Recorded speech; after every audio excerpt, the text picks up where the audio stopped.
Hello friend, हम लोग प्रश्नावली 1.3 शुरू कर रहे हैं। तो वीडियो को आखिर तक जरूर से वॉच करें। साथ ही चैनल पर पहली बार तो सब्सक्राइब कर लें ताकि आपको इस तरह की वीडियो की नोटिफिकेशन मिलती रहे। तो चलिए मैं आपको बताता हूँ। प्रश्न है पहला, सिद्ध कीजिए कि ब्रैकेट में लिखा हुआ है √3 - 1 ब्रैकेट बंद एक अपरिमेय संख्या है। तो इस प्रश्न को सॉल्व कैसे करेंगे। सबसे पहले रूट में जो 3 लिखा हुआ है, रूट में 3 - 1 एक अपरिमेय संख्या है। बस आपको इतना लिख लेना है। अब दूसरे में आपको क्या करना है, दूसरी लाइन में लिखना है माना कि हमें ये सिद्ध करना है ना, तो इसलिए हम लिखेंगे माना कि रूट में जो 3 है, रूट में 3 - 1 एक परिमेय संख्या है। तो ये हमने मान लिया। वैसे तो है ये रूट में 3 - 1 एक अपरिमेय संख्या, लेकिन हमने कुछ समय के लिए इसे मान लिया एक परिमेय संख्या है। इसलिए ये इसलिए का साइन होता है। इसलिए रूट में 3 - 1 PQ के रूप में जहाँ हम लिखेंगे, देखिए जहाँ P और A सहअभाज्य है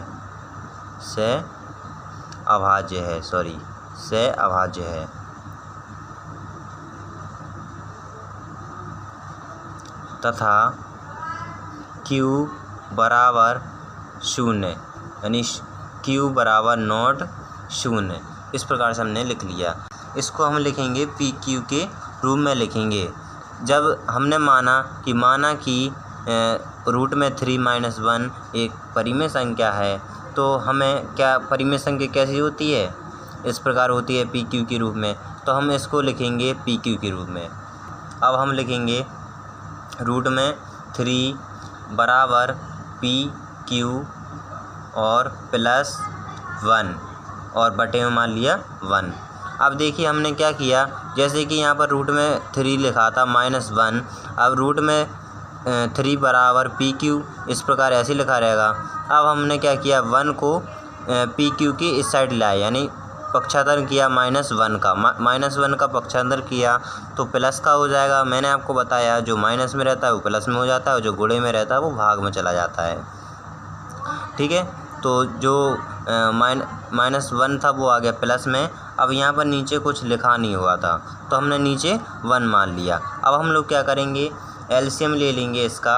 जैसे इसका एलसीएम ले लिया हमने तो आ गया Q।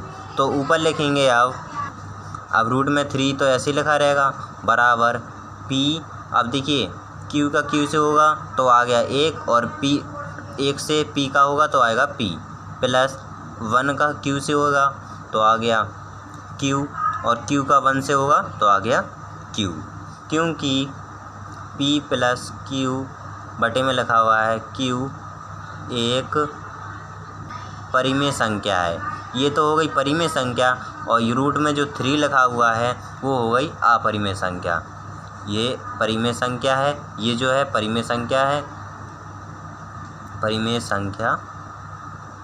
है। अब लिखेंगे, ये तो हमें पता, मैंने आपको बता दिया कि ये अपरिमेय संख्या हो गई जब ये परिमेय संख्या हो गई। अब हमें एक भाषा लिखनी होगी, कभी भी अपरिमेय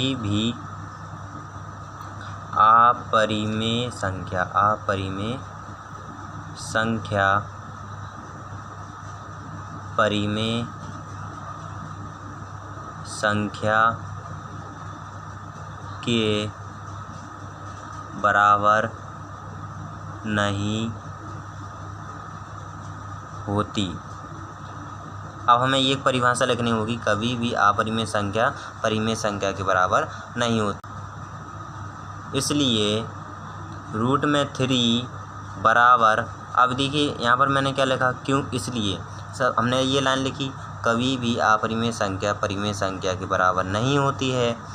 इसलिए अब जो रूट में 3 लिखा हुआ था उसको लिख लिया यहाँ बराबर। अब ये वाली लिख लेते हैं हम परिमेय संख्या। परिमेय संख्या लिख ली p प्लस q बटे में q। अब इसको इस तरीके से काट देंगे बराबर को, तो इससे ये प्रूव्ड हो जाता है, ये सिद्ध हो जाता है कि कभी भी अपरिमेय संख्या परिमेय संख्या के बराबर नहीं होती। अब लिखेंगे अतः यह सिद्ध होता है कि, अब जो क्वेश्चन में लिखा हुआ था रूट में 3 - 1 एक अपरिमेय संख्या है, ये हमने इस प्रकार से सिद्ध किया है कि ये अपरिमेय संख्या है। तो ये हो गया क्वेश्चन सॉल्व। इसी प्रकार से करेंगे आगे के भी क्वेश्चन, बने रहें वीडियो पर। तो चलिए अब करते हैं दूसरा क्वेश्चन सॉल्व।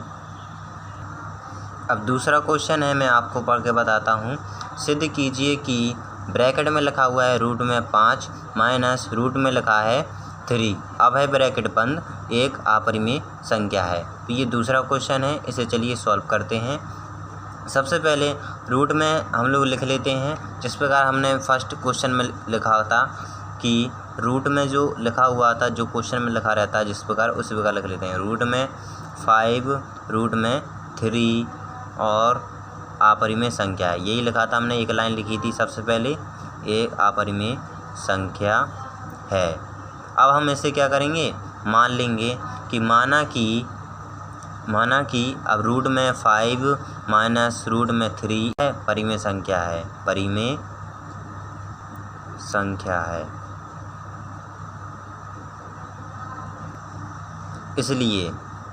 इसलिए रूट में 5 माइनस रूट में 3 PQ के रूप में, जब हमने ये मान लिया कि ये जो संख्या है एक परिमेय संख्या है, तो परिमेय संख्या इस प्रकार से लिखी रहती है।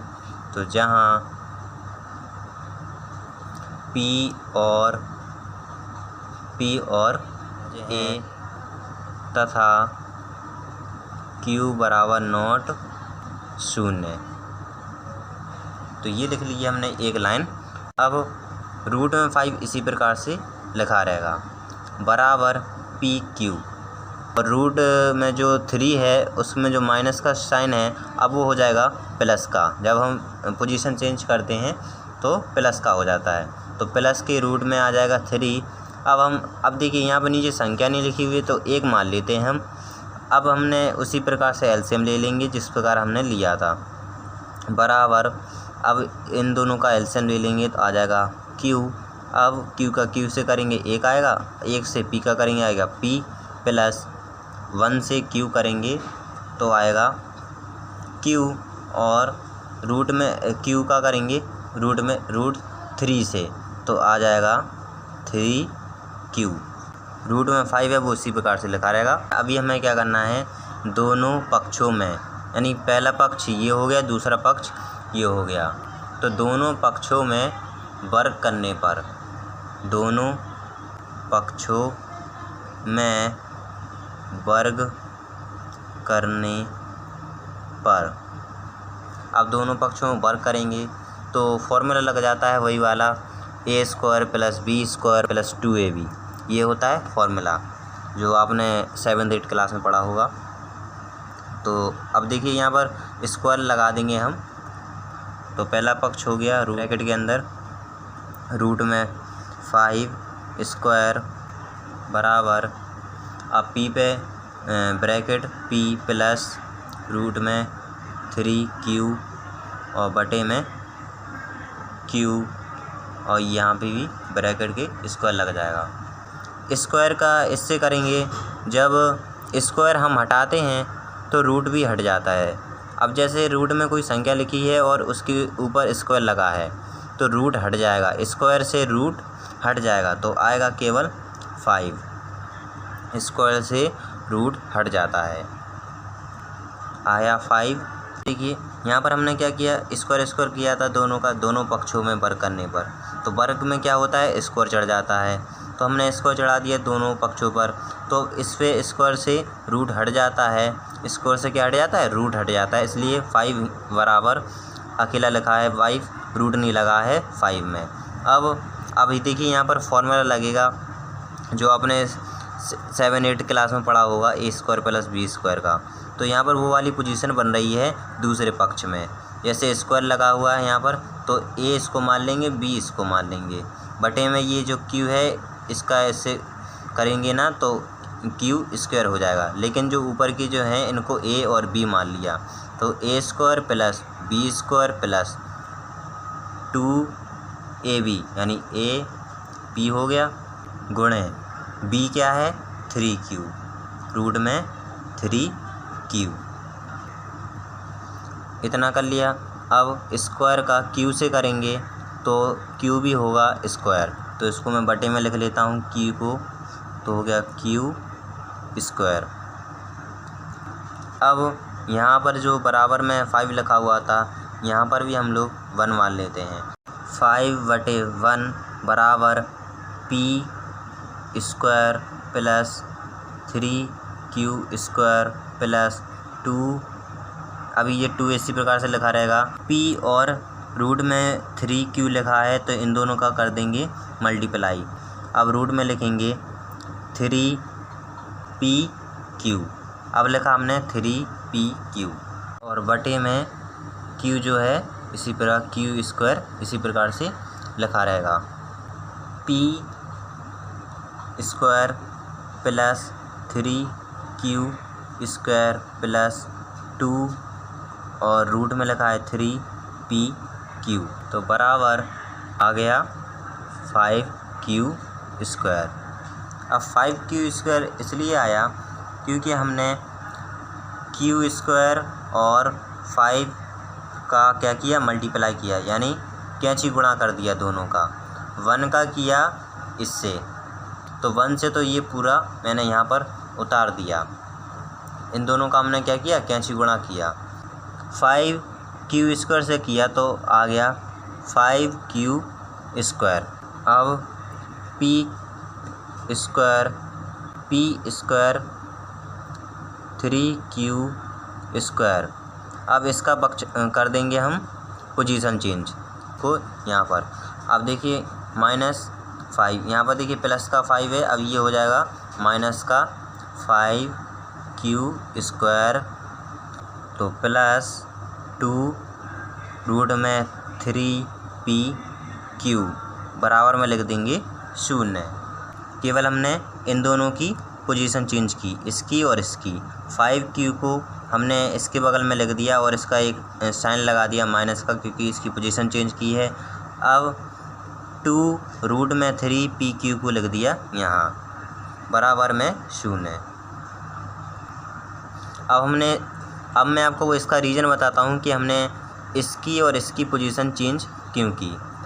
क्योंकि हमें सेम पद चाहिए थे, जैसे कि यहाँ पर लिखा है 3q square.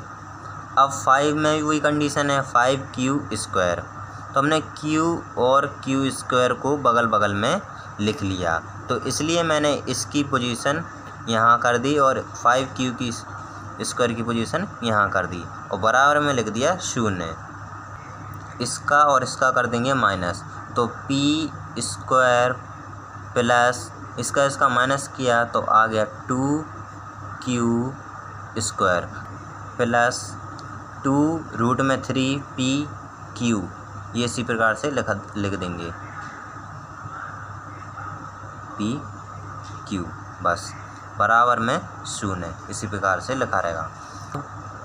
p square plus इसकी पोजीशन हमने चेंज कर दी, तो 2 रूट में 3pq बराबर में हो जाएगा 2q स्क्वायर। 2q स्क्वायर हो गया, तो हमने इसकी और इसकी पोजीशन चेंज कर दी, इसको लिख लिया यहाँ और इसको लिख दिया यहाँ बराबर करके। तो इसका पक्षांतर कर देते हैं p स्क्वायर का, तो यहाँ पर आ जाएगा माइनस में, तो ये 2 रूट में 3pq बराबर 2q स्क्वायर, माइनस में इसकी पोजीशन चेंज कर रहे हैं, प्लस में था अब माइनस में आ जाएगा p स्क्वायर। अब इसमें से हम रूट 3 बराबर यानी √3 निकाल लेते हैं, बराबर में लिखेंगे 2q² माइनस p² बटे में लिखेंगे 2 और pq। तो यहाँ पर वही वाली लाइन लिख जाएगी जो मैंने आपको फर्स्ट क्वेश्चन में बताई थी, कभी भी जो अपरिमेय संख्या है परिमेय संख्या के बराबर नहीं होती। तो इस प्रकार से लिख दिया है मैंने। आई होप कि आपको वीडियो पसंद आए तो लाइक करें, साथ ही चैनल को सब्सक्राइब करें ताकि आपको इस तरह की वीडियो की नोटिफिकेशन मिलती रहे।